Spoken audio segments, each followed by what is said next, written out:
C'est une difficulté et un défi très intéressant pour la voie du Christ, le fait que la mondialisation et puis la multiplication des moyens de communication nous met potentiellement en lien avec tous les êtres humains qui souffrent, qui vivent des drames, etc. etc.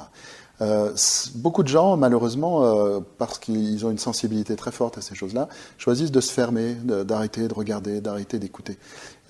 Du point de vue du Christ, c'est pas la bonne attitude. Parce que je me ferme à l'autre. Mais d'un autre côté, il y a quelque chose qui devient très rapidement insupportable, c'est d'être assailli par des souffrances qui me touchent, des souffrances qui sont à l'autre bout du monde, qui me touchent et qui me font souffrir parce que je me sens dans l'unité avec les êtres qui souffrent, et de ne rien pouvoir faire. Sauf que, qui m'a enseigné que je ne pouvais rien faire? Voilà l'illusion. L'illusion, c'est que je ne peux rien faire. Le Samaritain, quand il voit l'homme à terre, ses entrailles sont remuées. Il souffre de la souffrance de l'autre. Il est dans l'unité avec l'autre. Immédiatement, il est en acte. S'il était resté dans la souffrance avec un sentiment d'impuissance, ça serait insupportable. Ce qui rend insupportable la souffrance de la compassion, c'est de se croire impuissant.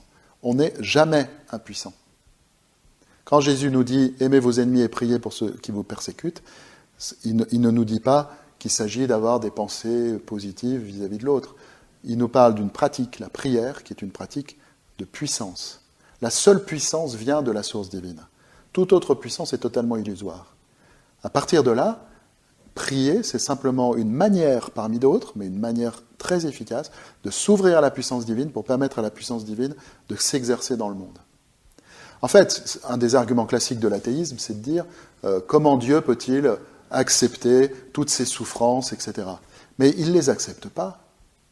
Il est amour, il est créateur, il veut agir dans ce monde. Simplement, comme il nous a délégué sa création, il ne peut agir qu'à travers nous.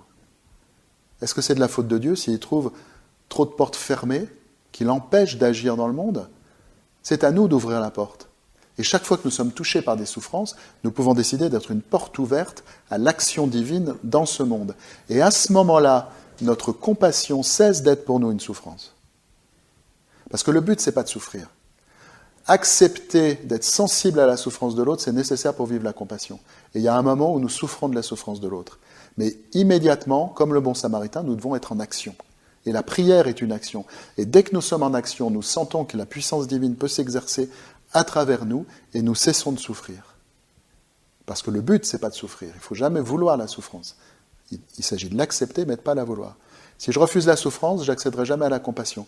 Mais si j'en reste à la souffrance de l'autre, eh bien, je n'accède pas à l'action et ma souffrance est inutile. Liberté.